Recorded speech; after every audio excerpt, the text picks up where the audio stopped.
This is one of my favorite muscles to show students, the pectoralis major. You can just see how beautiful this muscle is, just fanning out onto the chest here, and then all the fibers just converging to insert onto the humerus here. But what's cool about the pec major is that it can be broken down into 2 to 3 parts or 2 to 3 heads. Now I say 2 to 3 because some anatomy books only recognize 2 heads, and I'll kind of explain why that is in just a second.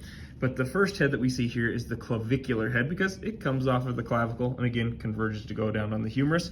And then the larger head that we have here that's also recognized by all anatomy books is the sternocostal head because it's coming off of the sternum, and then the costals that you can kind of see protruding through the muscle there. Now, some bodies will have an abdominal part or an abdominal head, and I have a body that has more of a prominent abdominal head that I'll show you right now. Now, obviously this body is in different stages of dissection, but you can still see we've exposed most of the left pec like on the other body. But down here you can see more of this abdominal head that's swooping down and coming down a little bit lower. Now, is that terribly significant from a strength perspective? Not really. Most people will just have variation in how much of an abdominal head they have, but everybody can strengthen and improve the size of their pec. Granted, on a bodybuilder, you might be able to pick out those who have a little bit more of a prominent abdominal head because their hypodermis is so thin that it's easy to kind of see the variation of their lower pec from person to person.